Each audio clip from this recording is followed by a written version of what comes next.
Hello friends, welcome back to J&J collections. അപ്പോൾ ഇന്ന് നമ്മൾ കാണിക്കുന്നത് 40 രൂപയുടെ സെറ്റ്, അതേപോലെ നല്ല കിറ്റാണ്. ഹെയർ ബോയും മാലയും നമ്മൾ ഈ 2 പാക്കറ്റ് പൊട്ടിച്ചും കൊണ്ട് ഉണ്ടാക്കുന്ന മെറ്റീരിയൽസാണ്. അപ്പോൾ ഹെയർ ബോ ഉണ്ടാക്കാം. അത് കഴിഞ്ഞ് മാലയ്ക്ക് നമ്മൾ ഇത്രയും തന്നെ സാധനങ്ങളാണ് ഉപയോഗിക്കുന്നത്. ക്രിംബീഡിട്ട് ലോക്ക് ചെയ്യുന്നതാണ്. അത് കഴിഞ്ഞിട്ട് നമ്മൾ ഉള്ളുകൂടെ വലിച്ചു കഴിഞ്ഞ് നൂലുവാക്കി വരുന്ന കട്ടിങ് ചെയ്ത് കളഞ്ഞു. ഇത് റൗണ്ട് സ്റ്റോൺ ഉപയോഗിച്ചിട്ടുണ്ട്. നമ്മുടെ പേസ്റ്റിലിൻ്റെ വേറെ ബീഡ്സാണ് യൂസ് ചെയ്തത്, സാധാ 6mm അല്ല കേട്ടോ. ഇതിൽ ഞാൻ യൂസ് ചെയ്യുന്ന ഗ്ലാസ് ബീഡ്സാണ്. വൈറ്റ് വരുന്ന ഗ്ലാസ് ബീഡും അതേപോലെ 10 രൂപയുടെ നമ്മുടെ കളേഴ്സിൽ ഏത് വേണേലും എടുക്കാം അങ്ങനെ.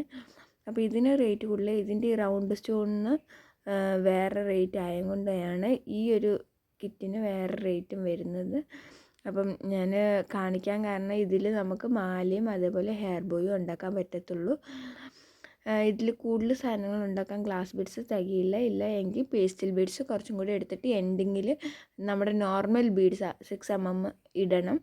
അപ്പോൾ ഇതാണ് നമ്മുടെ ഫൈനൽ ലുക്ക് വരുന്ന മാലയുടെ. അപ്പോൾ ഇതൊക്കെ ഞാൻ ഈ മാല ലോക്ക് ചെയ്യുന്നതും എല്ലാം ഞാൻ കാണിക്കുന്നുണ്ട് ഇന്നലത്തെ വീഡിയോകളിൽ. അതാണ് ഞാൻ പിന്നെ അത് കാണിക്കാത്തത്. ഇതാണ് നമ്മുടെ ഫൈനൽ ലുക്ക്. അപ്പോൾ ഈ ഒരു വയലറ്റിൻ്റെ വരുന്നത് 70 രൂപയുടെ കിറ്റും അതിൻ്റെ സ്റ്റോൺസ് റൗണ്ട് ആയതുകൊണ്ടാണ്. അതെല്ലാം വേറെ എടുക്കുകയാണെങ്കിൽ വില കുറയും. പിന്നെ ഇതാണ് റൗണ്ടായിട്ട് വരുന്നത്, നല്ല ഫുള്ളി സ്റ്റോൺസ് വരുന്നതാണ്. പിന്നെ ഉള്ള നമ്മുടെ അടുത്ത 40 രൂപയുടെ എന്ന് പറയുന്നത് റൗണ്ട് സ്റ്റോൺസാണ് വരുന്നത്. മൾട്ടി കളറും ഉണ്ട്, അല്ലാതെയും ഉണ്ട്. അപ്പോൾ ഇതാണ് ഫൈനൽ ലുക്ക്. വീഡിയോ ഇഷ്ടമായി ലൈക്ക് ചെയ്യുക, സപ്പോർട്ട് ചെയ്യുക. Bye bye, thank you.